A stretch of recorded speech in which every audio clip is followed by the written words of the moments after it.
తెలంగాణలో రైతులకు సంబంధించినటువంటి ఇష్యూస్ ఒక్కొక్కటిగా పెద్దగా కనపడుతున్నటువంటి పరిస్థితి. ఎందుకు అనంటే, మొన్నటి వరకు యూరియా ప్రాబ్లమ్స్ చూసాము. ఆ తర్వాత నీళ్ళకి సంబంధించినటువంటి అంటే ప్రాజెక్టుల్లో కొన్ని ప్రాజెక్టుల్లో వాటర్ ఉన్నప్పటికీని కూడా అందులో నుంచి నీళ్లు వదలకపోవడంతో పంటలు ఎండిపోతున్నాయని చెప్పి రైతులు అందరూ గగ్గోలు పెట్టిన పరిస్థితి. ఆ తర్వాత వాటర్ కూడా వదిలిన పరిస్థితులు కూడా ఉన్నాయి. సో, అక్కడి వరకు బానే ఉంది. ఇప్పుడు వరి పంటలు చేతికొచ్చాయి. రాష్ట్ర వ్యాప్తంగా వరి ధాన్యాలు అంటే వరి కోతలు ప్రారంభమయ్యాయి. ఇప్పటికే ప్రారంభం కావాల్సినటువంటి ధాన్యం సేకరణ అనేది పూర్తి స్థాయిలో మొదలు కాలేదు. కల్లాల నుంచి కొనుగోలు కేంద్రాలకు ఇప్పటికే ధాన్యం వస్తున్నటువంటి పరిస్థితి. సో, దానికి సంబంధించి ఇప్పటి వరకు కూడా ప్రభుత్వ యంత్రాంగం పూర్తి స్థాయిలో హై అలర్ట్‌గా లేదనేదైతే గ్రౌండ్ లెవెల్‌లో కనపడుతున్నటువంటి పరిస్థితి.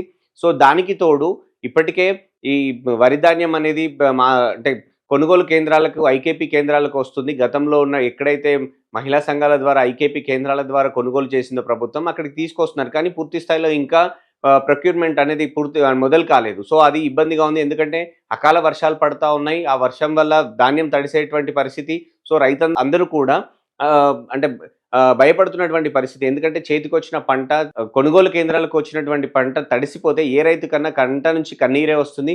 సో, అక్కడ అంటే ఆ ధాన్యం తడవకుండా కవర్లు ఏర్పాటు చేసే పరిస్థితి లేదు. వీలైనంత త్వరగా వేగంగా కొనుగోలు చేసేటువంటి పరిస్థితి అయితే గ్రౌండ్‌లో కనపడటం లేదు. దానికి తోడు వరికి తోడు ఇటు మొక్కజొన్నలు కావచ్చు, అలాగే పొద్దుతిరుగుడుకు సంబంధించినటువంటి ధాన్యం కావచ్చు. ఇవేవి కూడా పూర్తి స్థాయిలో కొనుగోలు చేయట్లేదు. పొద్దుతిరుగుడుకు సంబంధించి కేంద్రం నుంచి ఒక లిమిట్ ఉంది. ఆ లిమిట్ వరకే కొనుగోలు చేశారు. ఆ తర్వాత ఆపేశారు. రాష్ట్ర ప్రభుత్వం సొంతగా అక్కడ ఏమి కొనుగోలు మొదలుపెట్టలేదు. సో, బయట మార్కెట్‌లో తక్కువ ధరకు అమ్మాల్సినటువంటి పరిస్థితి పొద్దుతిరుగుడు పండించారో ఆ రైతులది. సో, ఆ రైతులు ప్రభుత్వం జోక్యం చేసుకొని మద్దతు ధరకు ఏదైతే కేంద్రం కొన్నదో అలాంటి ధరతో కొనాలి అని చెప్పి రిక్వెస్ట్ చేస్తున్నా కూడా ఇప్పటికీ పూర్తి స్థాయిలో దానికి చర్యలు చేపట్టలేదు. అలాగే మొక్కజొన్న రైతులది కూడా అదే పరిస్థితి. మొక్కజొన్నలు బ బ భారీగా అంటే మార్కెట్‌కి వచ్చినప్పటికి కూడా ప్రభుత్వం పూర్తి స్థాయిలో అంటే తీసుకునే పరిస్థితి లేదు. సో, ప్రభుత్వం ప్రత్యామ్నాయ ఏర్పాట్లు కూడా చేయట్లేదు. ప్రైవేటు వ్యక్తులకు కావచ్చు, లేదంటే ప్రైవేటు దళారులకు అమ్మితే రైతులు ఇబ్బంది పడతా ఉన్నారు. కొనలేని పరిస్థితి. వాళ్ళు అడిగిన రేటుకి ఇచ్చినా కూడా సరైన సమయంలో రైతుకు కొన్న పంటకు సంబంధించినటువంటి డబ్బులు ఇవ్వక ఇబ్బంది పడుతున్నటువంటి పరిస్థితులు కూడా గ్రౌండ్‌లో చాలా స్పష్టంగా కనపడతా ఉన్నాయి. కానీ ఇంత జరుగుతున్నా కూడా ప్రభుత్వం పూర్తి స్థాయిలో అప్రమత్తత లేదు.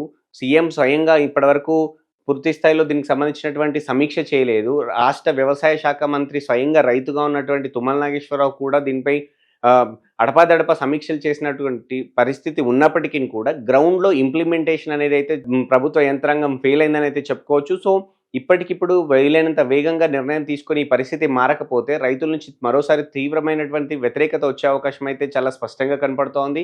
సో, వీలైనంత త్వరగా మా ధాన్యం కొనకపోతే తడిసిపోయే ప్రమాదం ఉంది. పైగా కోతలు పెరిగాయి. సో, ఆ ధాన్యం ఇంకా ఎక్కువగా ఐకేపీ కేంద్రాలకు వచ్చే అవకాశం ఉంది. రోడ్లపై పంట కుప్పలు అంటే ధాన్యం కుప్పలు అన్నీ అలాగే ఉన్నాయి. సో, ఇవన్నీ వీలైనంత త్వరగా కొనకపోతే రైతులకు తీవ్రంగా నష్టం వాటిల్లే ప్రమాదం ఉంది. ఎందుకు అంటే ఎండలు చాలా ఎక్కువగా ఉన్నాయి. ఆ వరి ధాన్యానికి సంబంధించి తేమ శాతం తగ్గిపోయే అవకాశం ఉంటే వడ్ల ఎక్కువగా పండినప్పటికిని వెయిటేజ్ రాక రైతులు కూడా లాస్ అయ్యే పరిస్థితి ఉంటుంది కాబట్టి వీలైనంత త్వరగా తమ పంటను కొనాలి అని చెప్పి రైతులు రిక్వెస్ట్ చేస్తున్నారు. కానీ వ్యవసాయ శాఖ నుంచి కావచ్చు, అలాగే ఇటు పౌర సరఫరాల శాఖ ఏదైతే ఈ ప్రొక్యూర్‌మెంట్ చేస్తా ఉందో వీటి నుంచి పూర్తి స్థాయిలో అయితే కింద అంటే గ్రౌండ్ లెవెల్ ఇంప్లిమెంటేషన్ అయితే పూర్తి స్థాయిలో లేదని చెప్పుకోవచ్చు. సో, పరిస్థితి ఇలాగే ఉంటే రైతుల నుంచి తీవ్రమైనటువంటి ఆగ్రహం వ్యక్తమయ్యే అవకాశం అయితే చాలా స్పష్టంగా కనపడుతుంది.